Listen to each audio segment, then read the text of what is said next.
ये पुअर विरोधी है और ये हिंदुस्तान के लोग कभी बर्दाश्त नहीं करेंगे। ये आप लिख लीजिए। सुश्री इकरा चौधरी जी, प्लीज आप बोलिएगा। धन्यवाद सभापति जी।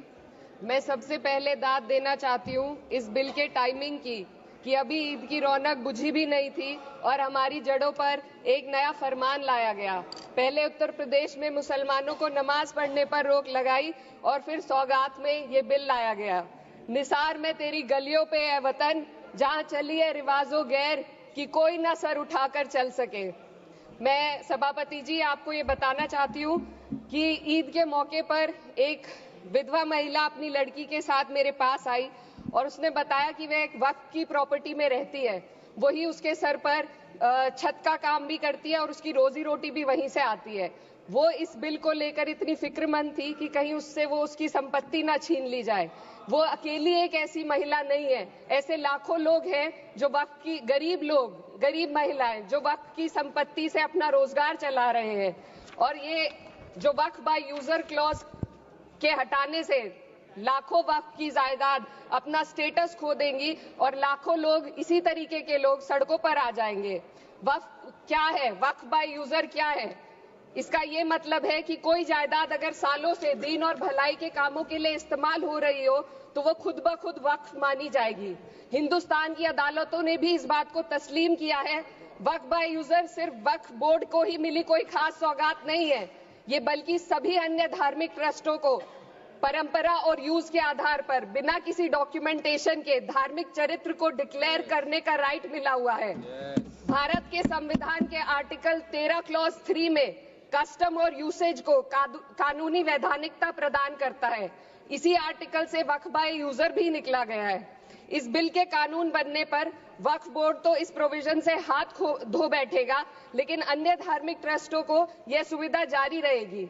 इससे भारतीय संविधान के आर्टिकल 14 और 15 का सीधा उल्लंघन है, जो धर्म और जाति के आधार पर भेदभाव और कानून के सामने सभी की बराबरी पर जोर देता है। मैं इसके साथ ये भी कहना चाहती हूँ कि सत्ता के लोग जो एक दूसरे की पीठ थपथपा रहे हैं कि वक्फ बाय यूजर का जो अमेंडमेंट इन्होंने दिया उसको एक्सेप्ट कर लिया गया है, लेकिन इनकी शरारत यह है कि उसके साथ ही एक ऐसा प्रोवाइजो इसमें शामिल किया गया जिसके आधार पर यह कहा गया है कि अगर कोई भी वक्फ की संपत्ति विवादित हो तो वो अपना वक्फ स्टेटस खो देगी। तो जो अमेंडमेंट इन्होंने दिया है, जिसको एक्सेप्ट कर लिया गया है, उसका कोई मतलब नहीं है। ये इनकी नीयत है जो साफ जाहिर हो रही है। सोने पर सुहागा एक काम और किया है। सरकार ने वक्फ की कानून के सेक्शन 107 को हटाकर लिमिटेशन एक्ट में 12 साल तक ही किसी के खिलाफ अदालत में जाने का प्रोविजन है। सेक्शन 107 में बोर्ड को लिमिटेशन एक्ट से राहत मिली हुई थी। वक्फ बोर्ड कभी भी अवैध कब्जाधारियों के खिलाफ अदालत जा सकता था। अगर ये सेक्शन ना हो तो अवैध कब्जा करने वाले लोग कानूनी प्रक्रिया का फायदा उठाकर वक्फ की प्रॉपर्टी को हड़प सकते हैं। अन्य धार्मिक ट्रस्टों पर भी ये लिमिटेशन एक्ट लागू नहीं होती, तो फिर वक्फ बोर्ड के साथ ये सौतेला रवैया क्यों किया जा रहा है? धर्म को देखकर दोहरी नीति क्यों अपनाई जा रही है? सेक्शन 107 और वक्फ बाय यूजर को अगर एक साथ पढ़ा जाए तो इससे लाखों वक्फ की प्रॉपर्टी पर कब्जा किया जाएगा। इसलिए ये बिल मुसलमान की भलाई का नहीं बल्कि उनके वजूद और विरासत को मिटाने का बिल है। हिंदुस्तान में बहुत सारे धार्मिक ट्रस्ट हैं जिसमें उस खास मजहब के लोग शामिल होते हैं और उसका इंतजाम करते हैं। और ये बात समझ में आने वाली भी है, क्योंकि जो व्यक्ति अपने मजहब के रीति रिवाज को जितना अच्छे से समझ सकता है, किसी अन्य मजहब का व्यक्ति नहीं समझ सकता। आर्टिकल 26 क्लॉज 2 के तहत धार्मिक संप्रदायों को अपने मजहबी इदारों के एडमिनिस्ट्रेशन का हक देता है, लेकिन वक्फ बोर्ड के बारे में इसको उल्टा किया जा। Sir 2 minute sir please 2 minutes.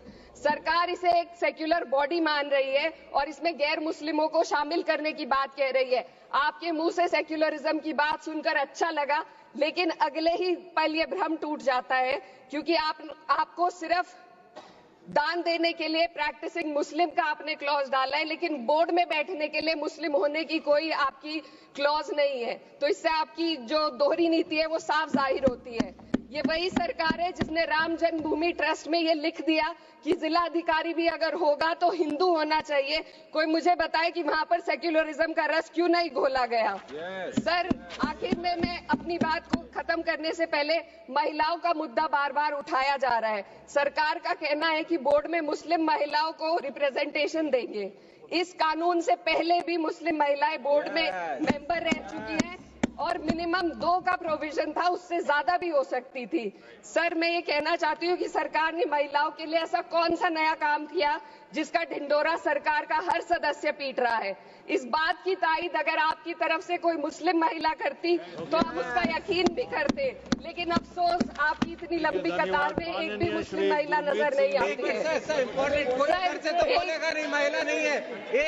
मैं खुद एक मुस्लिम महिला हूँ, मैं सिर्फ एक सर मैं माइनॉरिटी महिला हूँ। इस सदन में हम सिर्फ 2 महिलाएं हैं और उस नाते से मैं ये बात कहना चाहती हूँ कि इस बिल के माध्यम से मुस्लिम महिलाओं को कुछ नहीं मिल रहा है। ये हमें कुछ नहीं देना चाहते, सिर्फ टोकनिज्म हमारे नाम पर बनाकर एक नैरेटिव मीडिया में चलाना चाहते हैं।